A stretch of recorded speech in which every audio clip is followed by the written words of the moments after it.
Persatuan Artis Film Indonesia atau PARFI seakan ditakdirkan untuk selalu menghadapi masalah dalam perjalanannya.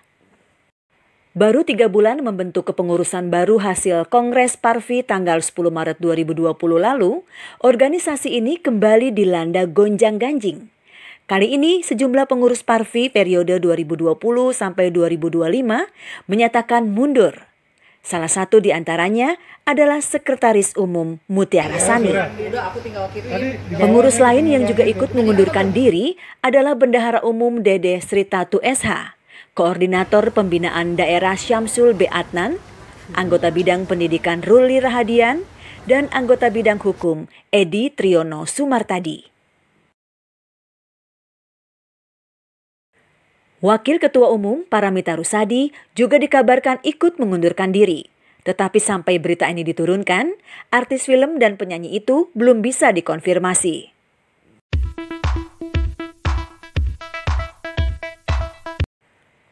Surat pengunduran diri mereka ditandatangani bersama dan diserahkan ke Sekretariat PARFI pada hari Senin 16 Juni 2020 siang. Sedangkan Dede Sritatu sudah membuat surat pengunduran diri sejak tanggal 23 April 2020. Mutiara Sani yang ditemui di Plaza Festival Kuningan Jakarta Senin siang menjelaskan dirinya memutuskan mundur karena tidak bisa lagi duduk dalam kepengurusan, rasa dirinya kurang berfungsi di organisasi.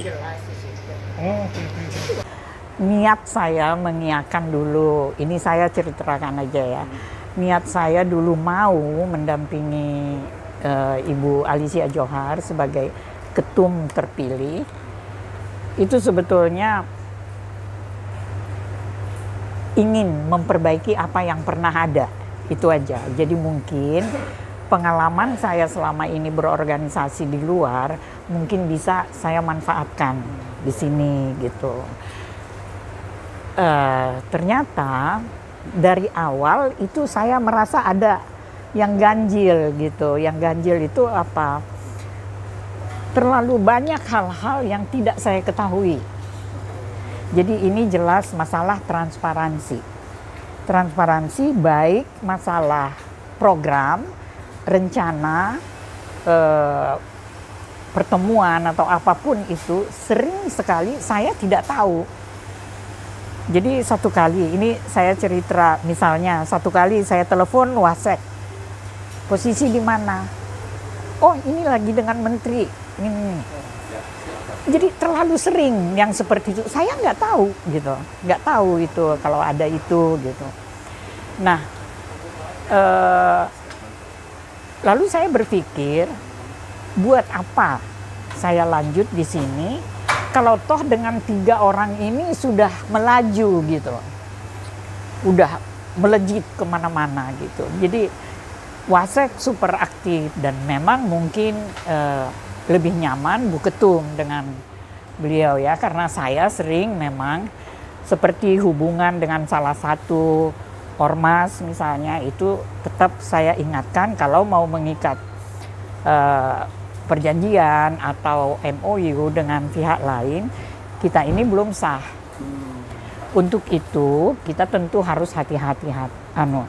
Sekadar MOU itu bisa, tapi tolong digarisbawahi tidak boleh berafiliasi dengan salah satu partai. Kita tidak boleh ada itu. Kita organisasi sosial. Itu aja kalau dari saya. Selanjutnya ya mereka melaju jalan. Saya tidak pernah mengikuti. Satu kali saya pernah ikut diundang oleh Wasek, diminta betul. Jadi wakil sekjen yang mengundang sekjen. Nah ini apakah memang udah harus begitu nggak tahu saya. Cuma akhirnya saya mau. Saya datang, entah bagaimana si sekjen berdiri aja di depan pintu hotel. Mereka masuk ke dalam. Ketemu dengan orang itu. Jadi saya berdiri di pintu, nggak masuk. Nggak diajak apa nggak berniat? Nggak boleh lagi masuk, udah cukup orangnya.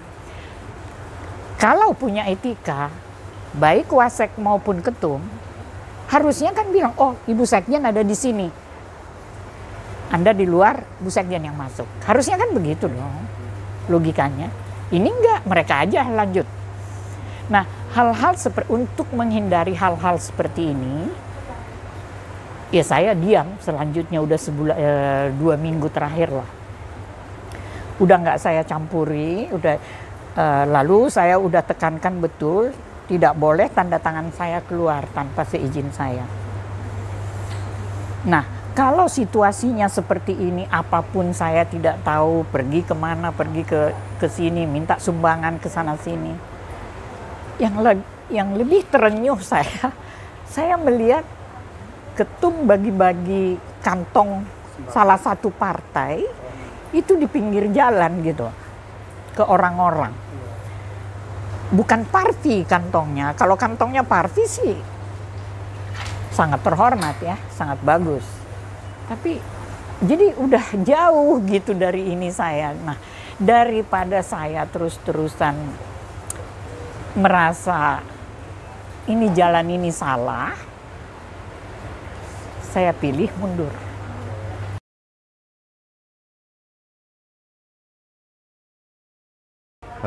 Mungkin secara garis besarnya berkaitan dengan transparansi dan mekanisme kerja kepengurusan itu, dan itu sudah saya tentang dari awal, tapi berulang lagi ya saya anggap berarti memang tidak mengindahkan anggaran dasar dan anggaran rumah tangga yang ada itu. Nah, jadi kalau bicara mekanisme, ini awal waktu itu ada kegiatan yang selalu melakukan itu oleh kelompok kecil. Nah, tanpa melibatkan pengurus secara keseluruhan, karena ini organisasi, bukan perusahaan. Nah, saya cerita di sini dulu. Ini karena banyak yang suka confuse nih. Karena saya sudah dicap provokator. Dianggap saya tidak mengerti mekanisme organisasi yang menurut mereka seperti kayak perusahaan. Nah, kalau perusahaan, saya pegawai yang papan bawah nggak perlu tahu apa yang dilakukan oleh para pimpinan saya, fine, tidak apa-apa kayak begitu, karena toh saya digaji kok, gitu kan. Nah, ini saya mau bicara perbedaannya dulu, nanti baru masuk kepada esensinya. Kedua, kalau ini organisasi, wong saya datang aja pakai ongkos saya sendiri, malah mungkin makan juga pakai biaya saya sendiri, artinya saya tuh mewakili representasi dari teman-teman pengurus yang pada ikut rapat apa segala macam. Apa dibiayai oleh ini? Tidak. Berpikir untuk organisasi. Lah ketika mau berbuat sesuatu, kami tidak dikasih tahu. Ujung-ujungnya sudah ada kayak semacam fatwa untuk melakukan. Loh, saya bilang ini tidak sesuai dengan mekanisme kita. Dan akhirnya saya sempat ribut. Karena sampai saat ini anggaran dasar Parvi itu, anggaran dasar anggaran rumah tangga Parvi itu menyebutkan tidak ada yang namanya pleno terbatas, yang adanya cuma pleno. Nah, kalau itu dianggap kurang di anggaran dasar, dibenahi dulu dong. Dibenahi dulu di keorganisasian, buatkan PO-nya untuk penambahan itu. Lah kalau itu belum ada, berarti yang masih tetap berlaku adalah anggaran dasar yang sudah disepakati. Nah, ini dilabrak.